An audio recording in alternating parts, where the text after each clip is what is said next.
En cierta ocasión en que se encontraba nuestro Señor Jesucristo reunido con sus apóstoles en la región de Cesarea de Filipo, le dirigió a uno de ellos la siguiente promesa: Et ego dico tibi, tu es Petrus, et super am Petran aedificabo ecclesia mea, e porta inferi no preavalembum adversum eam. Estas palabras tomadas del Evangelio de San Mateo, capítulo 16, verso 18, traducidas del latín al español, quieren decir: yo te digo a ti, tú eres Pedro, y sobre esta piedra edificaré mi iglesia. Pues bien, este pasaje bíblico sirve como punto de referencia para darle una respuesta abierta al ya conocido por todos nosotros, el señor Carlos Antonio Montemayor Morales, pastor, biblista y apologista de la Iglesia de la Luz del Mundo, en su video titulado El latín, lengua muerta, sirve para predicar el Evangelio. Y esto lo hacemos para que todas las personas que han seguido esta serie, que he querido titular Reto al Pastor Carlos Montemayor, o los que lo hacen por primera vez, vean la otra cara de la moneda, es decir, la posición de la doctrina de la Iglesia Católica. Porque en cierta ocasión Jesús también llegó a decir que nuestras palabras tenían que ser sí, sí, no, no, dando a entender que todo creyente tiene que ser una persona convencida de su fe.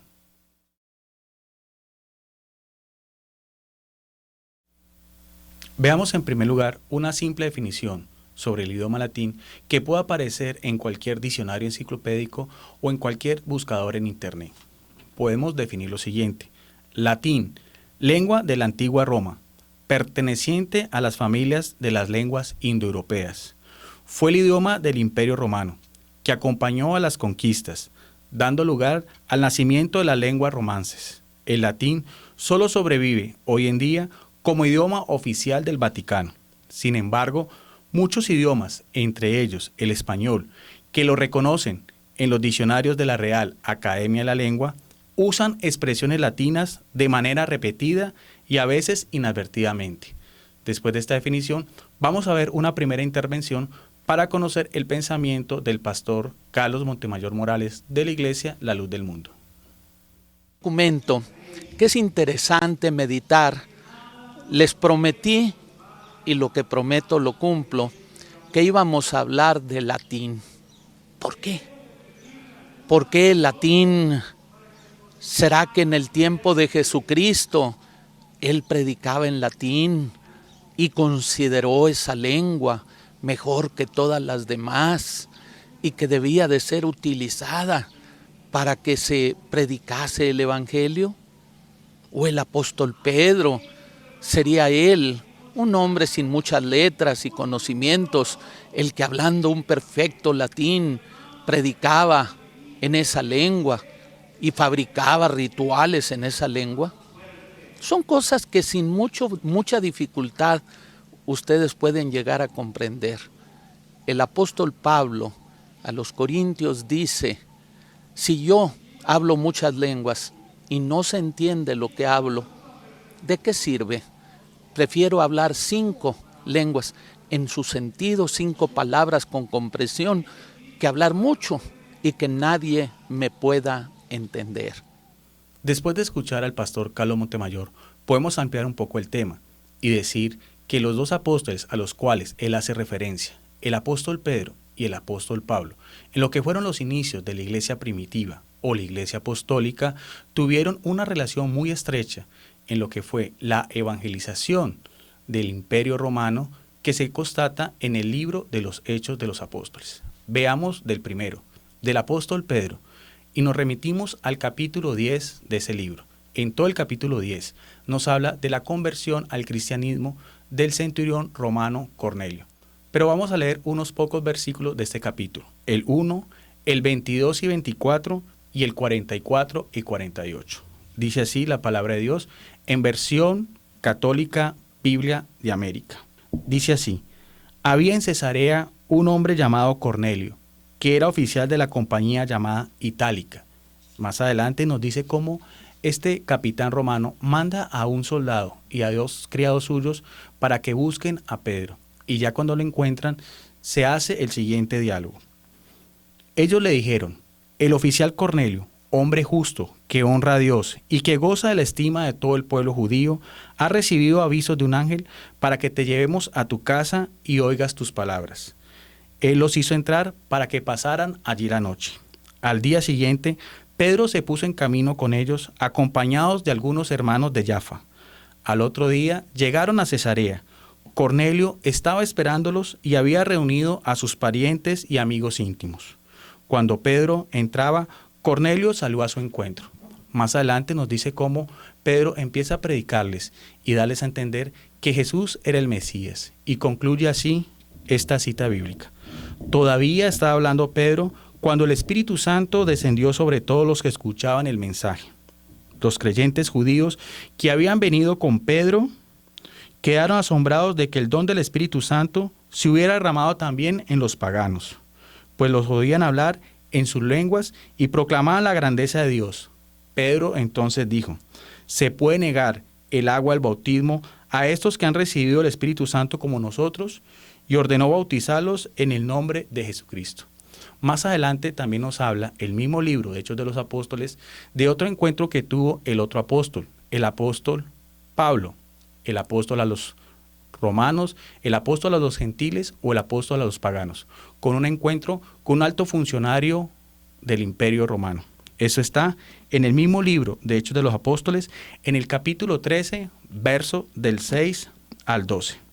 Dice así: atravesaron todos la isla y llegaron a Pafos. Allí encontraron a un mago judío, un falso profeta llamado Barjesús, que estaba al servicio del vicecónsul Sergio Paulo.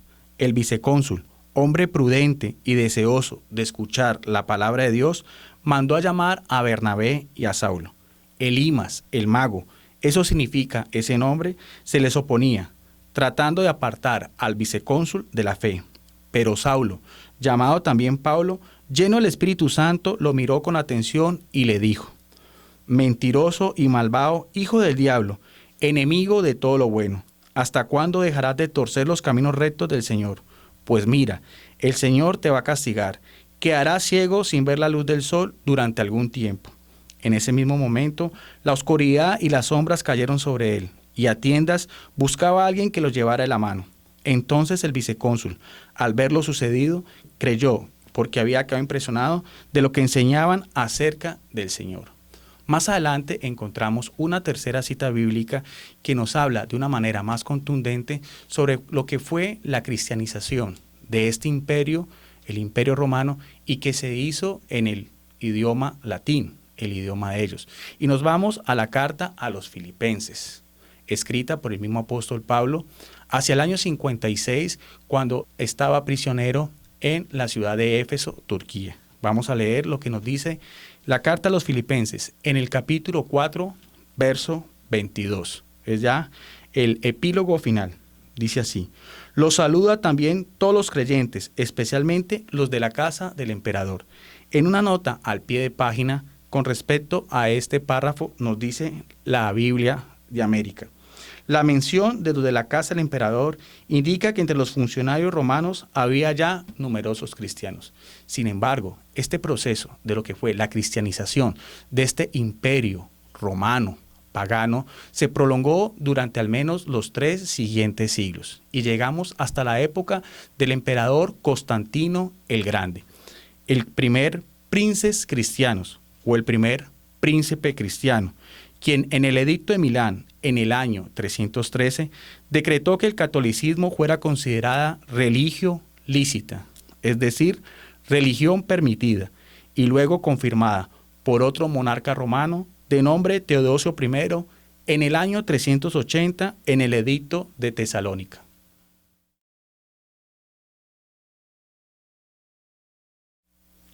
En este segundo punto vamos a ver otra aclaración para conocer qué piensa el pastor Carlos Montemayor Morales sobre el idioma latín y su relación con la Iglesia Católica. La liturgia más utilizada en la actualidad en la Iglesia Latina es sin duda la correspondiente al misal de Pablo VI, o Novus Ordo, pero lo dijo en latín, Novus Ordo, en lengua vernácula. O sea que ya en el Concilio Vaticano II, el Consejo 21 ecuménico de la Iglesia Católica Romana fue anunciada por el Papa Juan XXIII el 25 de enero del 59, él fue el que lo inicia. En octubre del 62, el 11 de octubre, después de 4 años de preparación, abrieron finalmente 4 sesiones convocadas, y Pablo VI, quien sucedió a Juan como pontífice en junio de 1963, terminó el 8 de diciembre de 1965. Entró en latín y salió en lengua vernácula.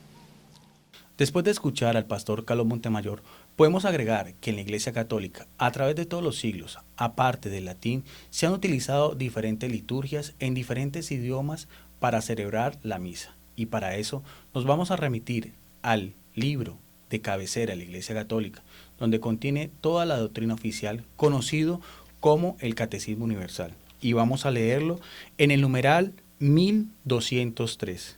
Las tradiciones litúrgicas o ritos actualmente en uso en la Iglesia son el rito latino, principalmente el rito romano, pero también los ritos de algunas iglesias locales, como el rito ambrosiano, el rito hispánico visigódico o los diversas órdenes religiosas, y los ritos bizantinos, alejandrinos o coto, siriaco, armenio, maronita y caldeo. El Sacrosanto Concilio, fiel a la tradición, declara que la Santa Madre Iglesia concede igual derecho y honor a todos los ritos legítimamente reconocidos y quisiera que en el futuro se conserven y fomenten por todos los medios. Veamos también otra segunda declaración del pastor Carlos Montemayor sobre este mismo tema. Qué hermoso es el latín, ¿verdad? Pater noster quis in caeli. Qué bonito. Qué bonito, es más, que la gente esté ahí oyendo esas cosas y como ritual de brujería o de magia negra que no se entiende, digan ellos, qué interesante. Oye, ¿y qué dijeron? Pues quién sabe, yo no sé qué dijeron, yo no sé qué hablaron. Y una persona de 60 años de ser católica y no sabía ni siquiera de qué se trataban las cosas. ¿Cómo ves? El latín nos demuestra que la Iglesia Católica es verdadera.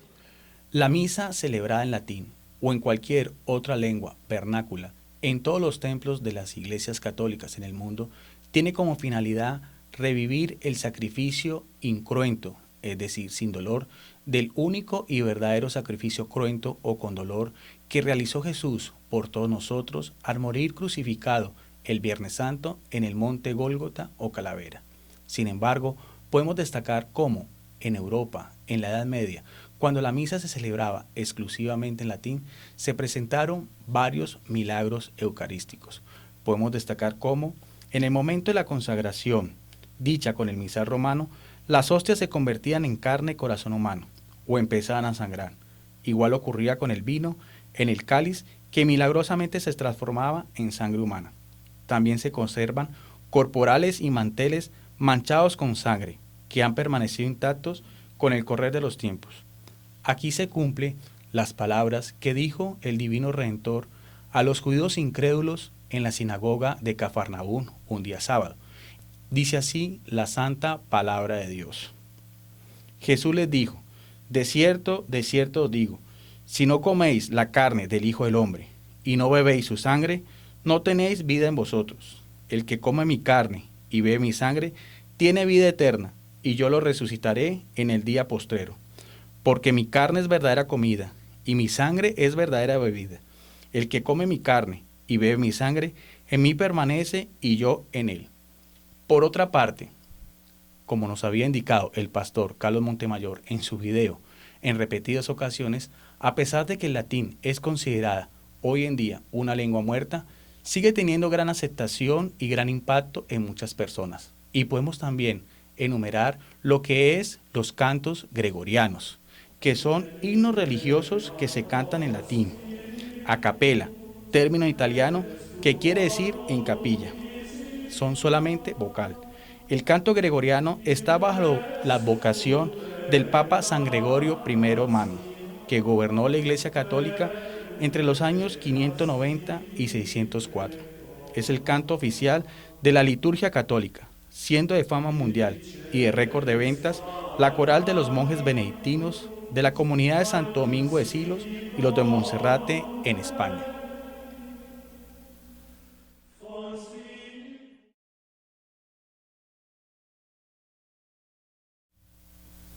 En este tercer punto, veamos una última declaración del pastor Carlos Antonio Montemayor Morales.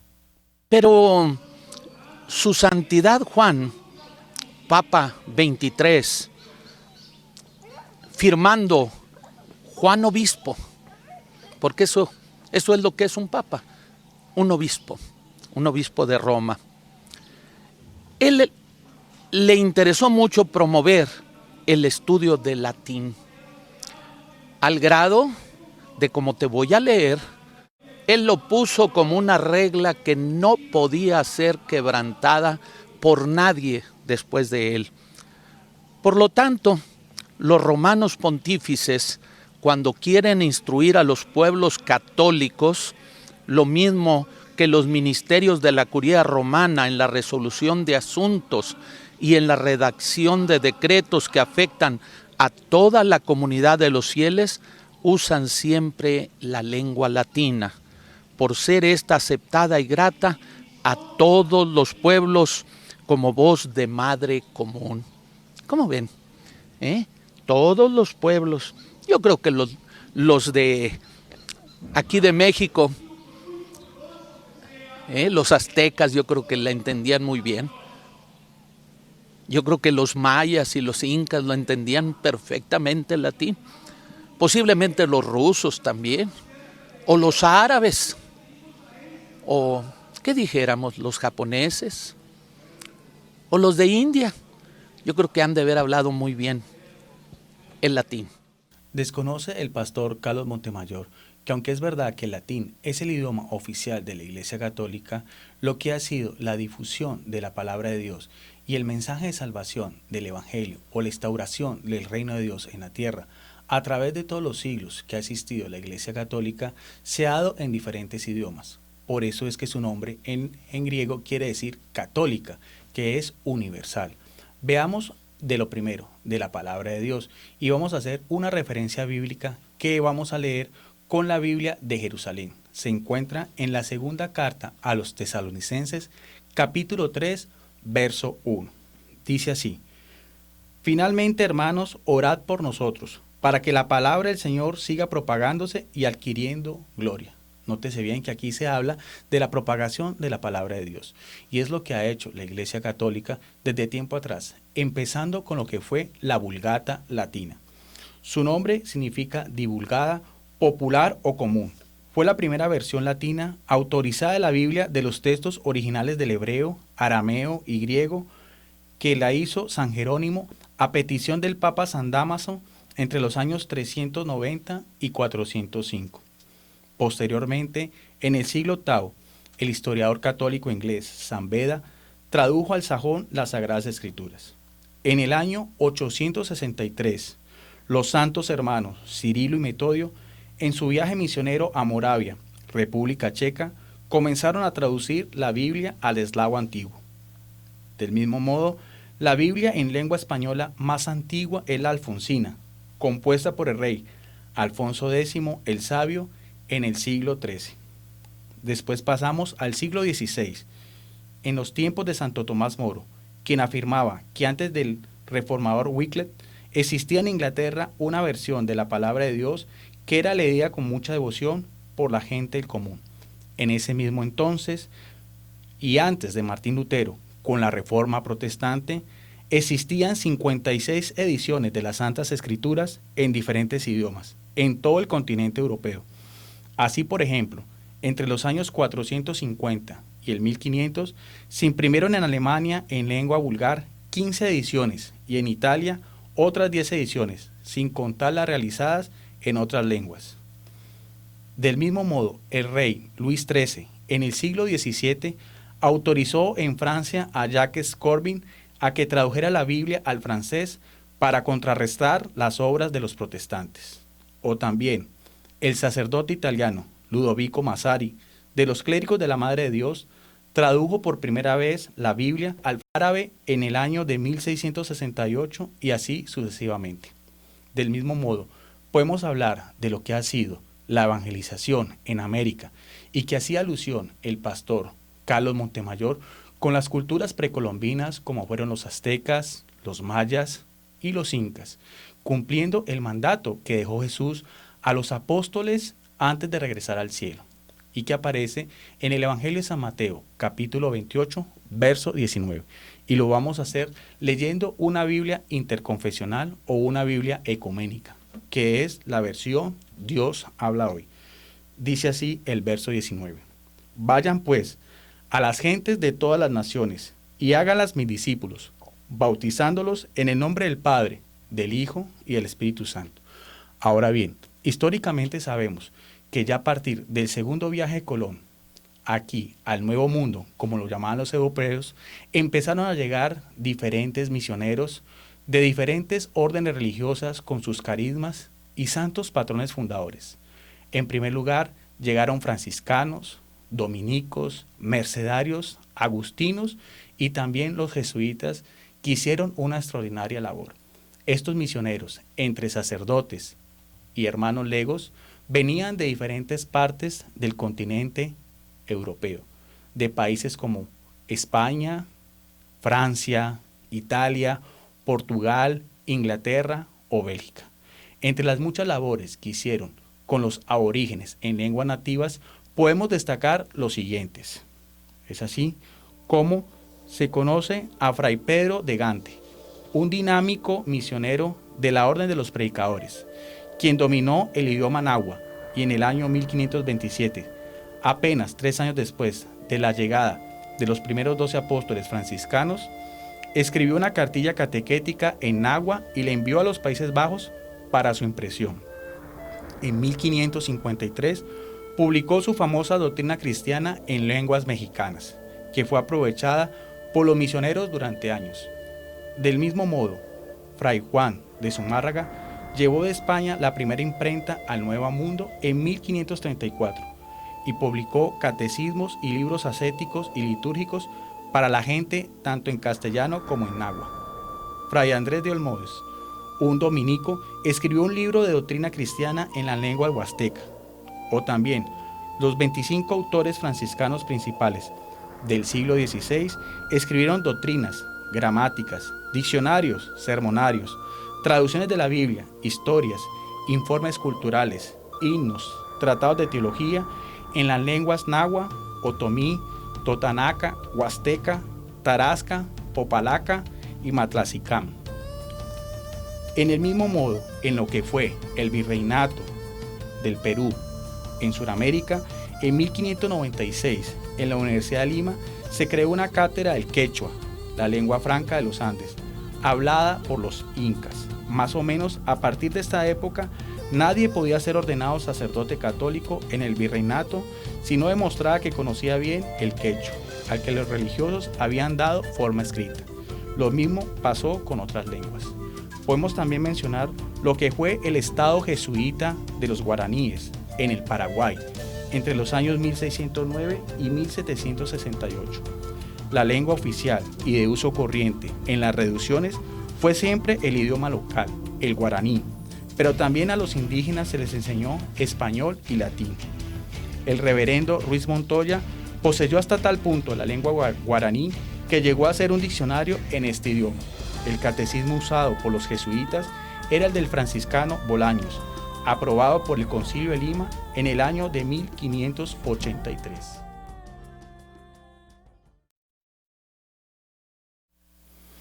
Después de haber tenido oportunidad de haber analizado el idioma latín y su influencia en la Iglesia Católica en diferentes aspectos, como el contexto histórico, la liturgia, la Biblia, la palabra de Dios o la evangelización, finalizamos este tema, esperando a ver si nos podemos encontrar en una próxima ocasión para seguirle dando respuesta a estos temas de la fe cristiana católica que tanto le llaman la atención al señor Carlos Antonio Montemayor Morales de la Iglesia La Luz del Mundo. Reciban como siempre un afectuoso saludo en el nombre del Señor Jesús desde Palmira, Colombia. Muchas gracias.